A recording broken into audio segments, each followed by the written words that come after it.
이영혁 위원과 함께하고 있습니다. 뉴욕엔 서울. 오늘은 인베스팅닷컴의 인기 카툰인 위클리 코믹스를 통해서 시장에 대한 투자 전략도 챙겨봅니다. 위원님 안녕하세요. 화상으로 연결합니다. 네, 안녕하세요. 이양입니다. 예, 위원님. 어떤 위클리 코믹스가 또 올라와 있는지 화면을 통해서 한번 만나보도록 하겠습니다. 단골 손님이죠? 트럼프 대통령. 뭔가 집무실에서 스마트폰으로 무언가를 합니다. 정치를 트위터로 하는 분 아니겠습니까? 또 트윗을 날리면서 무언가를 적고 있는 듯한 모습인데요. 이 위원님, 이 중국 관세 이 내용 담고 있지 않겠습니까? 네, 맞습니다. 제목 자체 이런 거죠. 트럼프가 또 글로벌 시장은 트위터 대장에 의해서 동요 움직이 크고 출렁거리고 있다. 그런 표현이 되겠는데요. 트럼프의 트윗 사랑은 워낙 유명하죠. 실제로 트윗을 다시 부흥시킨 게 트럼프 대통령이라는 지적까지 있는데요. 사실상 총사령관 할 때 우리가 영어로 커맨더 인 칩이란 말을 쓰는데 여기서 보면 트위터 인 칩이란 말을 썼어요. 아주 상당히 은유적으로 표현했다고 보는데요. 그러고서 정확하게 트위터 대장이다라는 표현을 썼습니다. 사실상 그림은 앞서 설명해 주셨지만 이런 거라고 저는 해석하고 있습니다. 스마트폰에 트윗이 있고요. 집무실이죠. 우리 흔히 오벌 하우스라고 하는 것 아닙니까? 거기에 수많은 숫자가 써 있는 또 소위 모니터가 있는데 바로 주가의 시세판이라고 좀 보고 있습니다. 또 그 모자가 하나 있는데 모자 옆에 튀어놨는데 우리는 S&P 3000이라는 것이 놓여 있는데요. 지금 쓰고 있는 것이 아니라 잠시 내려놓고 있다는 데 주목하시면 3000포인트를 앞두고 주식시장이 사상 최고가 직전에서 다시 멈칫거리고 있는데요. 바로 이런 거죠. 지난주 말만 하더라도요. 미국 주식시장 너무 좋았습니다. S&P 500과 나스닥이 연일 사상 최고가로 마감했고요. 특히 금요일날 발표된 고용보고서는 깜짝 정도가 아니라 슈퍼 깜짝 고용보고서 나왔거든요. 당초 19만 건으로 예상됐던 신규 고용인이 무려 26만 건이 나왔고요. 3.7% 정도로 예상됐던 실업률이 50년 만에 최저 수준인 3.6까지 나왔단 말이죠.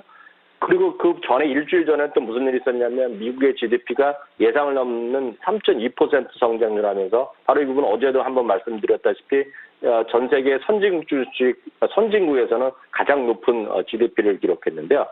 바로 계속 좋을 것 같던 미국 주식이고요. 또 올해로 보면 올해만 국가별로 보면 중국이 제일 많이 올랐는데요.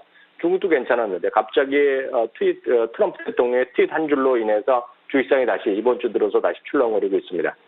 10개월 동안 진행된 미국과 중국과의 협상의 진전 속도가 너무 느리다라고 아주 비판적으로 얘기를 했고요. 작년 말 정상회담 이후 좀 유예됐던 2천억 달러 상품에 대한 25%의 관세 부과를 전격 시행하겠다고 얘기하면서 어제 월요일이었죠. 중국 주식시장이 5% 이상 급락하고 어제 좀 진정되고 있지만 아직 여전히 변동성에 큰 장세가 있어 왔고요.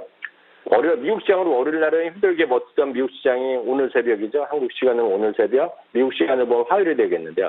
화요일 날 마감 증시에는 1.5에서 거의 2% 가까이 3대 지수가 모두 떨어지는 모습을 보여줬습니다. 이렇게 미국 주식시장 속설없이 하락한 것은 몇 가지 이유가 있겠는데요. 로버트 라이트하이저 무역 대표부 대표가 되겠죠. 미국 시간으로 금요일 0시부터 중국산 제품에 대해서 10에서 10% 현재 관세인데 25%까지 높이겠다는 얘기한 거였고요. 물론 문우시 장관은 협상이 잘 되면 안 할 수도 있다고 얘기하지만 지금 이런 것들이 상당히 변동성을 키우고 있습니다. 물론 이런 것이 트럼프 대통령이 어떤 속셈이 있는지 모르겠지만 그 유명한 와트스쿨의 제레미 시걸 교수 이런 얘기를 하고 있습니다. 지난주까지 미국 증시에 참여하던 사람 중에 한 90%는 미중 간의 협상이 잘 될 거라고 생각했는데 트위터 얘기한 데는 70%만 그렇게 생각한다는 거죠. 다만 이제 내년 대통령 선거를 앞둔 재선을 앞둔 트럼프 대통령이 워낙 경제라든가 주식시장을 워낙 중시하는 사람이기 때문에 지금 3,000포인트라는 이런 주식시장을 앞두고 나서 자신감이 있다는 거죠. 그렇기 때문에 짐 크레이머 같은 CNBC의 유명한 투자 전략가로 이런 얘기를 하고 있습니다. 두 개의 숫자가 이번에 트럼프로 하여금 트윗을 하게끔 했다는 얘기인데요. 앞서 말씀드렸던 원탑으로 올라선 미국의 GDP 3.2%, 50년 만에 최저 실업률 3.6%, 바로 이런 것들이 S&P 3000을 앞둔 사상 최고의 미국 증시에 대한 자신감을 표현했고요. 바로 이런 워낙 자신감이 있기 때문에 조금 더 밀어붙여서 중국으로부터 항복을 받아내고 싶은 그런 욕심이 있다는 얘기하고 있는데요. 이제 이런 것이 잘 될지 안 될지는 아무도 모르죠. 왜냐하면 채권왕 군드라우 같은 경우는 현재도 마찬가지 앞으로도 미국 주식은 계속 약세일 거라고 또 경고를 하고 있고요. 허스만이라는 박사는 또 유명한 분인데 이 방법은 미국 주식이 지금부터 무려 60% 이상 떨어질 수 있다는 또 경고를 날리기도 했습니다. 그렇지만 이런 모든 경고도 있고 장밋빛 소리도 있지만 오늘 제가 드릴 수 있는 결론은 딱 하나입니다.